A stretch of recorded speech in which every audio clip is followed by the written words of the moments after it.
नमस्कार दोस्तों, मैं हूं विराज और आप सुन रहे हैं काथा केसा, जहां हम लेकर आते हैं इंटरेस्टिंग और थ्रिलिंग कहानियां जो हर बार कुछ नया और मिस्टीरियस लेकर आती हैं।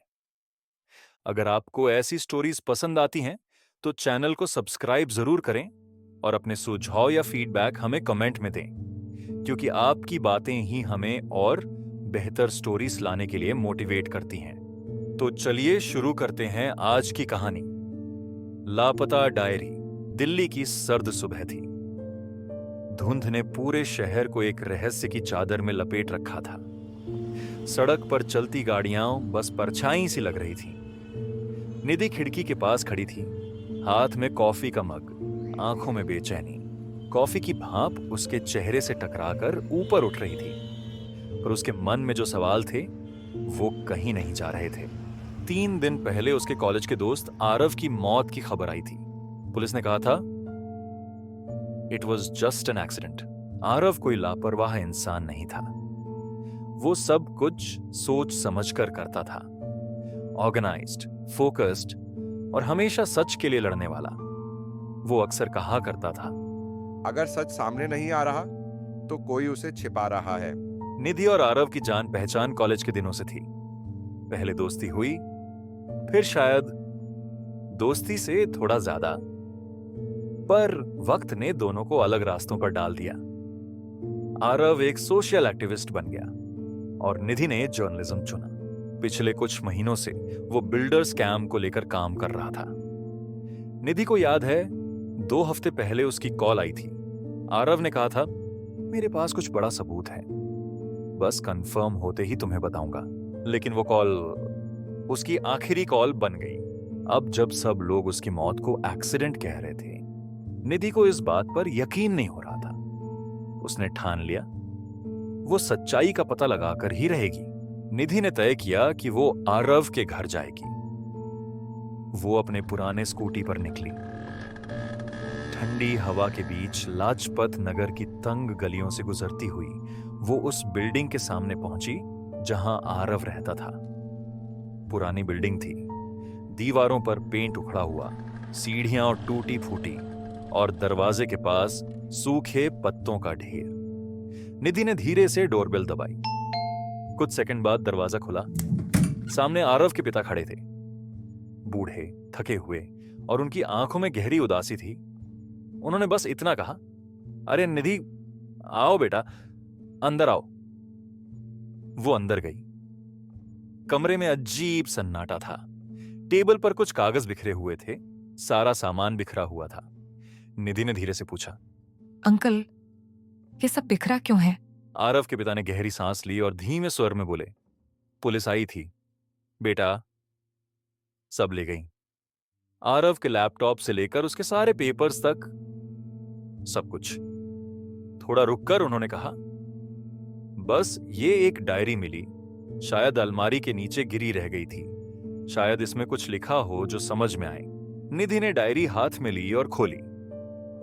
पहला पन्ना लगभग खाली था, बस कोने में एक तारीख लिखी थी। दूसरा पन्ना खोला तो कुछ नाम और मीटिंग जैसी नोट्स थीं। अजय, 3 जनवरी, गुप्ता जी से बात, B24 प्रोजेक्ट। तीसरा पन्ना, और वहीं लिखा था, अगर मुझे कुछ हो जाए तो इस डायरी के आखिरी पन्ने को पुलिस तक जरूर पहुंचाना। निधि का दिल जोर से धड़क उठा। उसने डायरी को धीरे से बंद किया। कुछ पल चुप रही, फिर बोली, अंकल, क्या मैं इसे अपने साथ ले जा सकती हूँ? शायद इसमें कुछ ऐसा हो जो सच तक ले जाए। आरव के पिता ने थकी नजरों से उसे देखा और कहा, ले जा बेटा, अगर इसमें कुछ लिखा है तो शायद वही आरव को इंसाफ दिला दे। निधि ने डायरी को बैग में रखा, नम आंखों से आरव के पिता को देखा और धीरे से बोली, मैं कुछ ना कुछ जरूर पता लगाऊंगी। फिर वो वहां से निकली और सीधा अपने फ्लैट की ओर चली गई। घर पहुंचकर उसने डायरी दोबारा खोली। इस बार हर पन्ने को ध्यान से पढ़ने लगी। कुछ नाम, कुछ तारीखें, कुछ जगहें, और बार बार दोहराया गया एक कोड उसकी नजरों में अटक गया। B24 11 PM 5th of January। वो पन्ना देखते ही निधि की सांसें रुक सी गईं। उसे महसूस हुआ यही वह सुराग है जहां से सब शुरू हुआ था। निधि ने डायरी के उस कोड को फिर से पढ़ा। B24 11 PM 5th of January। उसने सोचा, B24 शायद कोई पता है। लैपटॉप खोला, गूगल में टाइप किया B24 दिल्ली। पहला सजेशन आया, B24 लाजपत नगर। निधि की आंखों में चमक सी आ गई। उसने तुरंत मैप्स खोला। स्क्रीन पर एक पुरानी बिल्डिंग दिखी, सुनसान इलाका, कोई नाम नहीं। वो सोचने लगी, कहीं ये वही जगह तो नहीं जहां आरव आखिरी बार गया था। वो कुर्सी पर पीछे झुकी, गहरी सांस ली, घड़ी पर नजर डाली। रात के 11 बज चुके थे। थोड़ा डर महसूस हुआ, लेकिन अंदर कहीं एक आवाज आई, अगर आरव सच में किसी साजिश में फंसा था तो जवाब यहीं मिलेंगे। निधि ने डायरी बंद की और धीरे से मेज के किनारे सरका दी। उसने बैग उठाया, मोबाइल और टॉर्च साथ रखी, कुछ जरूरी चीजें ली और बिना ज्यादा सोचे दरवाजा बंद करके बाहर निकल गई। सड़क पर सन्नाटा था, लेकिन उसके कदमों में अब हिचक नहीं, मजबूत इरादे थे। रात को ठंडी हवा में वो अकेली वहां पहुंची। गेट पर जंग लगा था, ताला टूटा हुआ था। अंदर अंधेरा था, बस एक लाइट बल्ब टिमटिमा रहा था। वो धीरे धीरे आगे बढ़ी। अचानक उसके फोन की फ्लैशलाइट किसी शाइनी चीज पर पड़ी। वो एक हिडन CCTV कैमरा था। उसी वक्त पीछे से एक भारी आवाज आई, तुम्हें यहां नहीं आना चाहिए था निधि। निधि धीरे धीरे पीछे मुड़ी।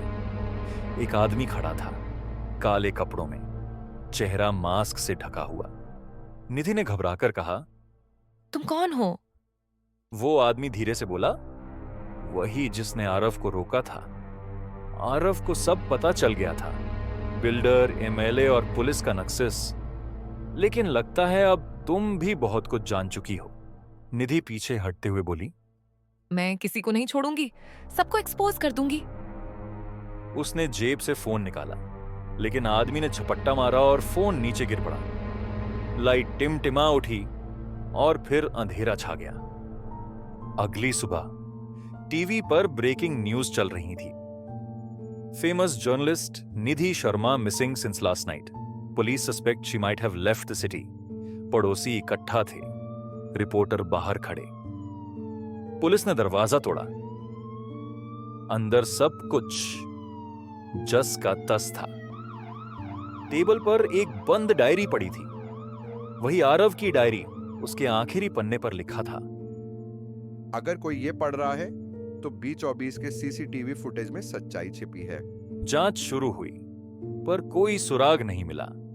दिन हफ्तों में बदले।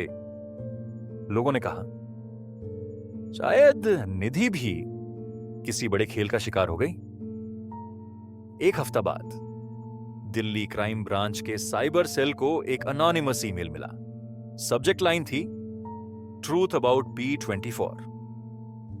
ईमेल में एक वीडियो अटैचमेंट था। जैसे ही वीडियो चला, सबकी सांसें थम गईं। फुटेज में आरव दिख रहा था। सामने 2 आदमी खड़े थे। एक ने कहा, तू ज्यादा बोलता है, सब एक्सपोज करेगा। और फिर गोली चली। कैमरा हिला, वीडियो ब्लर हुआ, लेकिन आवाज साफ थी। गोली चलाने वाला कोई अजनबी नहीं था, वो था इंस्पेक्टर मेहता। वही इंस्पेक्टर जिसने आरव का केस एक्सीडेंट बताकर बंद किया था। वीडियो सोशल मीडिया पर वायरल हो गया। खबर हर चैनल पर थी। MLA, बिल्डर और इंस्पेक्टर मेहता अरेस्टेड। लेकिन निधि, वो अब भी गायब थी। किसी को नहीं पता था कि उसने वो वीडियो कैसे निकाला या कहां गई। 6 महीने बाद उत्तर भारत के एक छोटे से कस्बे में एक लाइब्रेरी में एक महिला किताबें सजा रही थी। बाल छोटे थे, चश्मा लगा था और नाम पट्ट पर लिखा था NS। लाइब्रेरी खाली थी। वो मुस्कुराई, धीरे से लैपटॉप खोला और एक नया ब्लॉग लिखा। Truth never dies, it just changes its name. Screen पर कर्सर ब्लिंक कर रहा था, जैसे कोई कह रहा हो, हर सच की एक कीमत होती है, कभी जान कभी पहचान। अगर आपको ये कहानी पसंद आई हो तो कथा किस्सा चैनल को लाइक, सब्सक्राइब और कमेंट जरूर करें। अपने सुझाव कमेंट में लिखें। आपका फीडबैक हमें और बेहतर कहानियां लाने की प्रेरणा देता है।